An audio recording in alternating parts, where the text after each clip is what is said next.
Gaurko honetan aitatasunan inguruan eta maskulinitatean inguruan hitz egingo dugu, eta honetarako hemen lagun sarba gonbidatu dugu. Joseba Ilondo, txefo? Apa. Kaixo? Apa, kaixo. Egun non, edo? Bai. Joseba Iruki Larrosa kooperatiba txikiko kide eta partaide za. Lehenengo eta behin eta hasi aurretik igual aitatasunaz eta gizontasunaz hitz egiten kontatu dozkunu zer da Iruki Larrosa eta zertan zabizten? Bale, Iruki Larrosa da kooperatiba bat. Momentu honetan 3 maritxuke osatzen duguena, eta ibiltzen gare pareketasun gaietan, LGBT gaietan, formazioak, aholkularitzak, proiektu integralak garatzen, eta baitxa talde fasilitazioan edo bai, ez? Hau da, taldean ematen diren gatazken da holan kudeaketan eta laguntza horretan. Orduan, bai, gu saiatzen gara, begirada kritiko bat sustatzen, eta begirada kritiko hori jartzen dugu, gaur egungo jendartean ematen dien botere desoreka horietan edo zapalkuntza horietan, emunaldiela bai maila sozialean, baita igual taldeetan bai, ez? Orduan, hortara dedikatzen gara portxo bat. Zuen ibilbidean, azken urtetako ibilbidean, bai auki oso aukera guraso ezberdinekin lanketak egiteko, ikastetxeetako markoan, askotan. Bai, eta irakurri dutzugu eta kolaborazio ezberdinetan entzun zaituztegu bai, esaten, hola realitate bat, eta agian guraso aitak dauken rola hazkuntza gaietan zalantza jartzekoa edo ikuspegi kritiko batetik begiratzeko modukoa dela. Bai, guk saiatzen gara ikastetxetan esku hartzen dugunean, ez sartzen bakarrik gaztiekin, esku hartzen bakarrik gaztiekin, baita irakasleekin bai, eta komunitateekin edo familiekin edo lan bai, eta hor ikusten da askotan gabezi bat, eta nik uste dut guraso dan edo nork edo amak kasu honetan igerriko dutela hori, ez? Ikusten da bela, euren seme-alaben inguruan behar dianean formazio bat dagoenien edo itzaldien bat dagoenien hazkuntzan inguruen edo hezkuntzan inguruen edo, aitak brillan por su ausencia esan dena gazteleraz, ez? Apenas egoten dira, oso gutxi dira benetan hartzen da benak ardura euren txikinen hezkuntza prozesuarekiko, ez? Oso modu naturalean bizi hori? Modu naturalean? Nahi desan, normaltzat jotzen dugu, zalantza jartzen gabiz. Hombre, nik uste dut ondiokan baietz. Nik uste dut ondiokan oso lotuta dauzkula genero rolak eta lamanak eta sexuala, ez? Hau da, emakumeak zaintzara eta emakumeak gainera ulertzen da zerbait naturala izango da moduan, ez? Da, zela preparauta emakumeak euren biologiagatik aurrak zaintzera, ez? Eta aldiz gizonak ezain beste. Orduan, ez da gure tokia moduan, ez? Eta, karo, horrek ekartzen dugu, gero, ondorio batzu badauzko, ez? Izan aldiera, privilegio batzuk ekarri aldau, baina beste gabezi batzuk, bai. Azken aldizan bai antzematen da, badela aitatasun forma berriak, ez? Aitatasunak bizitzeko forma ezberdinak eta poliki-poliki urratsak emoten gabizela bai, aitok gure seme-alaben hazkuntza prozesuetan eta gure rolak bai pixate aldatzen hori aztela. Zela bizi duzu hori? A ber, hombre, bai, nik uste dut, guk bintzat ikusten dugunatik eta gehien bat guk gizonekin egiten du lan asko, gizontasuna lantzen ez, eta gizonen despatriarkalizazio prozesuak itxen ditugu dexente Euskal Herri guztian. Eta hor ikusten gabetzena da, bai, badabiera aldatzen, gizontasuna moldatzen da bien einien, aitatasuna, aitasun berri batzuk edo, ez, apurat urruntzen dienak lehengo ideia hortatik nun aita den autoritatea dena, babeslea dena, afekturik eza edo adierazten da bena, ez? Zorroztasun hori, inkluso, indartsua dena jasateko, ez? Edo, inkluso, zigorra erabiltzen da bena, nola egiteko maitasun ekintza moduan, ez? Ideia hortatik nik uste dut urruntzen da biela aitatasuna, eta ikusten duzela, aita batzuk ez? Pues ez dakinik, umen zaintzan kalian, edo inkluso ikusi, adibidez pandemia garaian, dela hilabete urten ziren datu batzuk, etxeko zaintza, etxeko lanen eta txikinen zaintza arduren ordua murriztu da gizonen eta emakumeen artean, baina ondiokan emakumeak dobli egiten dabe. Ez? Osea, emuten dago badagoela aldaketa bat, bueno, badauz beste, ez? Beste itatasun batzuk eta goxuagoak izan aldienak, hurbilagoak, baina gero benetan ez dakit aldaketan handirik emandan. Eta hau gertatzen da berdina, gizontasuna orokorrean be bai, ez? Hau ustot Jokine Azpiazuk bere liburuan masculinidades y feminismo honez aipatzen dago bai. Ez ote dan gizona itxuraz aldatzen da bien zeo zer ez, eta ja, bueno, pues nolabait negar egiten dauen pertsona gizonak badaudela, edo hurbilekoak, emozioen inguruen hitz egitetenak, baina jarraitzen daudenak praktika oso patriarkalekin eta botere eta privilegio maila mantentzen, ez? Pues hemen bezaleke antzerako zer gertatzen badabilela. Hor, guraso.eusen idatzi zuten kolaborazioan, aipatzen zuten, bueno, aldaketa honek, ematen babiltzela, medarela kontzeptu batzuk ez ditugunak ikutzen, edo eztabaidatik kanpo gelditzen dienak, ez? Benetan sakoneko ezaugarriak dienak, maskulinitateanak. Zer gelditzen da eztabaidatik kanpo? Zer mantentzen duen dikan aitok, kanpoko itxura hortaz aparte, zer da benetan zalantza jarri beharko inukena eta ez dugun egiten? Nik uste dut, zalantza jarri behar duen lehen gauza da, eta lehen esan duguna, bai ez, naturaltasunez hartzen dela, edo zerbait naturala moduan, amatasuna zerbait naturala moduan, ez? Inkluso ezke mandatua dago, emakumei ama izatearen mandatua dago, ez? Eta gizonena, aitana, bueno, aukera bat izan daiteke, ez? Ardura hartzea, eta ikusten dena bai, ez? Ardura hartzen da momentu izan da, jo, ze ondo, ardura hartzen dagoela aita horrek, ez? Orduan, nik uste dut hor, bat, zalantzan jarri behar duguna dela, zalantzan jartzen goia ez ja, denbora asko generua bera, eta, ez, nolabaiteko fikzio bat dela, fikzio bat, ez da fikzio bat, porque ematen da, baina bai nolabaiteko performatibitatean ideatik edo, bai dela ideia bat antzesten duguna, ez? Eta berdina esan geike naturala edo biologikoa den horretaz. Egiten dena da irakurketa bat, irakurketa kultural bat, ez? Nun esaten den gorputz jakin batzuk prestatuago daudela zaintzarako. Ez dauka hori, egia da gorputz batzuk daukatela gaitasuna erditzekoa, baina horrek ez dago esan nahi gorputz horrek prestatuta dauzenik eta daukanik nolabaiteko genetikoki dagoenik idatzita kapazagoa dienak diela pertsona bat aizteko edo zaintzeko, ez? Eta kontrara, gizonezkook zelan ezin duguen erditu, ez? Ematen da, zaindu ezin dugula egin, ez? Edo ez dagoela gure genetikan edo gure biologian gaitasun hori. Eta hori da, beste patraina bat, beste gauza bat, dagoena oso lotua, oso lotua ez, patriarkatuak ekartzen duna, ez? Eta hor sortzen den desoreka hori, klaro. Normalean bikote heterosexualetan ematen den desoreka hori. Bueno, eztabaida polita eduki ahalko inuke honetaz bebai, ez? Eta jente ezberdinak, iritzi ezberdinak edukiko luke bebai, inkluso ikuspegi feministatik bebai, aber gertatzen den. Ikuspegi feministatik eta feminismoari esker, askotan interpelo jaku gizonoi, baita aitoi bebai, eta gure privilegioen inguruan kontzientzia hartu eta horre urratxo bat atzera emotea tot esan nahi gonbidatu, baina bai, eskatu jaku, ez? Zeintzu dira benetan aita txuri batek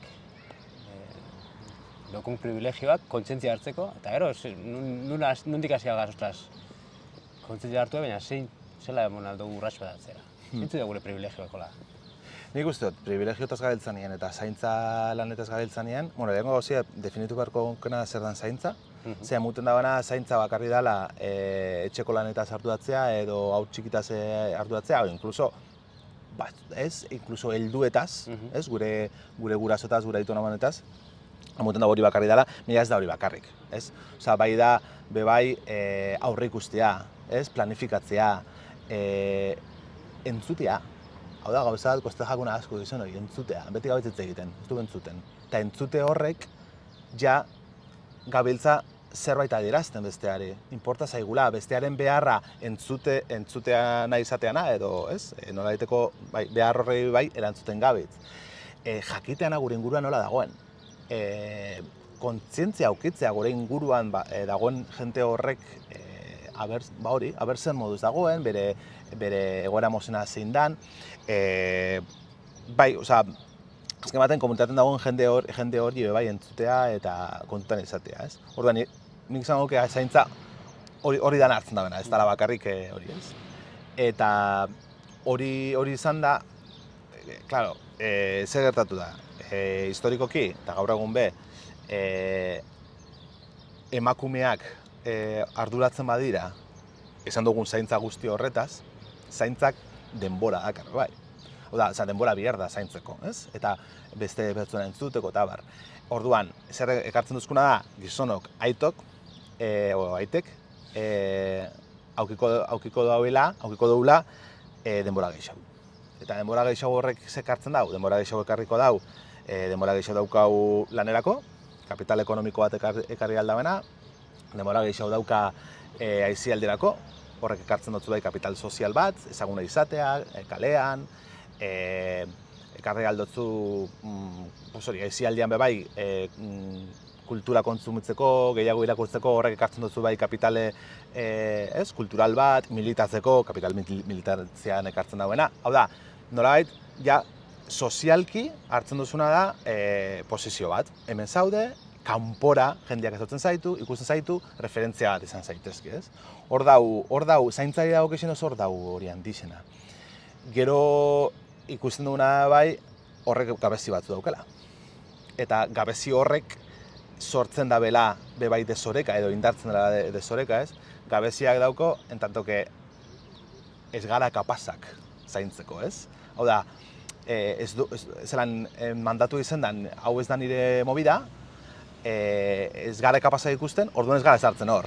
Da, como la pescadia que se morde la cola, ez? Eta baten bai galtzen duna da, alde batetik beste nolabaiteko harremanak sortzeko eta harremanetan sakontasuna galtzen dugu, baina horrek ekartzen da normalean, bikote heterosexual baten, besteak hartzen da karga guzti hori. Orduan hor sortzen da desoreka, ez? Eta hori da, justamente, heteroarauak eragiten dauen beste zapalkuntza, beste indarkeri bat emakumeekiko, kasu honetan. Bueno, hortzen erronkak. Ulertzetena da, aitatasun eredua eraldatzen joateko, gure gizontasun eredua bai zalantzan jarri behar dugula. Eta gure maskulinitatea bai zalantzan jarri, eta eraldaketa hortik behartu beharko ginukela. Bai, eta honetarako, ja privilegioetaz hitz egin dugula, ez? Privilegio edo botere posizio horrek baten nolabait itxutzen gaitu bai, ez? Ez gara kontziente hor gauzela, orduen hortik askotan zapalkuntzera egiten dugu, edo ez? Violentzia batzuk egiten dugu, ez? Inguruan. Orduan, hori alde batetik horrena kontzientzia hartzeko, hasi behar gare planteatzen gure harremantzeko modua zelako badian, gure patroiak zeintzu dian, gure sinesmenak zeintzu dian, ez? Nolabait lehen esan duen ezintasun horrek, ez, klaro, nik gizonanaz ez dakit hau egiten, ez? Ez, zera ez dakitzula egiten. Ba, ikasi, ez? Saiatu, hanka sartu. Hanka sartzea bai da gauza bat oso humanoa, baina ematen du ez dagoela sartuta gizontasunan mandatu horretan, ez? Eta ero beste alde batetik minak, egin baten bebai min horrek esan dugunak, ez? Ez izatea gai gauza batzutarako, edo gizonen arteko afektu harreman sakonak ez garatu alizatia, horre behin nolabait min bat sortzen dugu gugan. Eta min horrek ez baditugu entzuten, ez baditugu lantzen, jauziko gara bat edo biktimismoan, eta sartuko gara biktimismoan niri ere patriarkatuak oprimitzen dit, edo beste bat, reakzioan sartu algara, ez? Min horri izboa dut zau entzuten da heltzen, bai. Orduan, da como que hartu behar ditugu aspektu guzti horrek, ez? Kontziente egin behar gara ze posizio daukagun sozialki, gure inguruetan, eta aldi berian bai horretarako ikusi behar ditugu gu behize zauri dauzkagun, ez? Baten. Eta gero, hori ez, guk izan dugu, gizonen despatriarkalizazio prozesuak egiten ditugu, eta kasu honetan, zaintza dagokionez da, artikuluan, a priori artikuluan guraso.eusen beda aipatzen dugu, ez? Nolabait, patriarkatuaren, hau da, aiten gobernu horren muzin egin behar dut zaula, ez? Mandatu horrei muzin egin, izan behar gara nolabaiteko, zelan esaten da, ez da bona jarraitzen mandatu hori, ez? Nolabait, irtetzen dana edo hortik, eta ardura hartzea guztiana, ez bakarrik kanpora begira emuten duzkuna nolabaiteko medallitak, ez? Porque askotan aitak ikusten ditugu, pues hori, ez? Karruakin edo kalean, ez? Gauzak egiten. Hemen interesantiana da, hartu ardura ikusezinak dien lan horreina. Ze, justamente hor daue bai dozetan dira, ez? Beti hartzen duz, nolabaiteko berriro be privilegio emango duzkun, edo nolabaiteko boterea ematen duzkun ekintza horrek. Aipatzen duzuen beste kontzeptua da bai, eta eraldatu beharrekoa da familia nuklearraren kontzeptua, eta aitatasuna eraldatzeko modu bat izan da bai. Hau da, familia kontzeptua aldatzen hastia. Bai, guke Irukila Arroxan transfeminismotik edaten dugu, sexu askapen mugimendutik edaten dugu bai asko, bertan militatzen dugu, orduen horrek bai ekartzen duzkuna, eta ez alantzan jartzia familia eredu nuklear eta patriarkal hori, ez? Hortik arotzagoko aukerak, badie batzuk, eta... Esain ezagunak, esain realak, nik bintzate... Ez nuke esango hainbeste, ze emuten dau ahaztuen jakula, bai. Porque, joder, lehen komunitateak ze garrantzi zaukan, edo gure bezinoak ze garrantzi zaukien gure ziketan, gaur egun, gero eta atomizatua hogaz, ez? Osa, jendarte honek gero eta individualismo basati horretan, gero eta gehiago atomizatzera ematzen gaitu. Eta kontrara egin barko gauke, ez? Eta, osa, nik uste dut, hartu aldo goela aurretik egondako... Aipatzen tribuan kontzeptua. Tribuan ideia, bai, edo, ze gero, familia nuklearrak daukon beste gauza da, normalian, atzetik daukela bai, aitona mona batzuk. Osa, nahi dezan, horrez da zela bakarrik aita eta ama normalean dabiltzenak zaintzen. Atzien dagoen zarea, zein da, baina zer gertatzen da, zarea hori odolekoa dela. Eta hor dau beste kritika bat familia nuklearrari, ez? Ematen du, odoltasunak edo abizenek, igual ez da odola bakar, baina abizenek emuten dutzuela nola beste posizio bat harreman horretan, ez? Edo ardura bat, inkluso, bai. Igual nik, nik seme badauket, eta nire semia aita da, berak erauki dago eta izetia. Nik ez dut galdetu aitonak guretan esan, ez? Osa, hori badaue, bai. Orduan, hor guia jartzen duena bat da, familia nuklearra bera, nahiko, erreala da, eta desorekatua da, baina inbaten bai gezurra da. Hor interdependentzia asko dauduzela, ez? Eta gu planteatzen duena da, beste nola daiteko sare afektiboak sortzia, bai, ez? Hau da, zegatik ez dugu kontatzen gure lagunekin, gure txikinak zaintzeko beharra daukunien, ez? Zegatik joten dugu honega, guazen zabaltzen hori gehiago, ez? Bai, familia aukeratuen ideia, bai. Hor daukuna gero da, nahiko zailtasunak edo oztopuak administratiboak. Hau da, zer da familia bat hori estatuak markatzen dugu, ez? Eta estatua markatzen dugu bikote bat egon behar dela.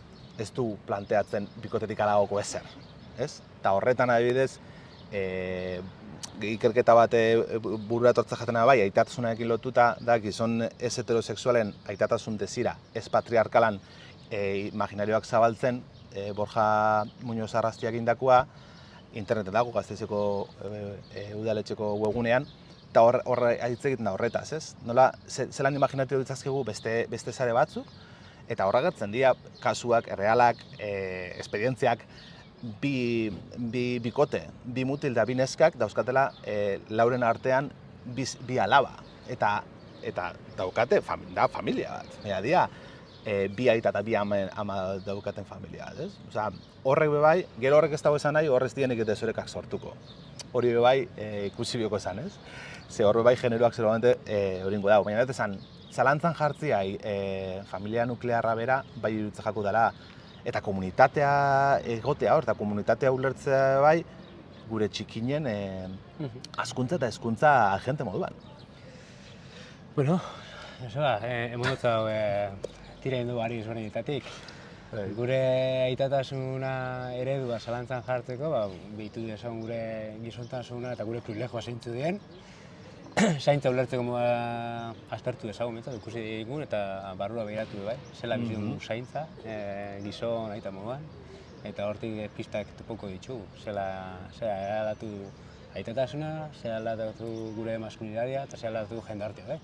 Eta hor da zen zailtasun guztia bai konpartiru, beste egite batzuekin, eta gure bikoteakin, emakumea da bai, bueno, guazen hitz egiten guzti honetaz. Eta hori bai da ardura hartzea, ez? Hoxe esan elkarrizketa honen helburua, honetaz hitz egitea eta hausak zalantzan jartzea bai. Eskerrik asko, zuei. Uste bine natortzaren, eta animo. Berdin. Listo? Ale.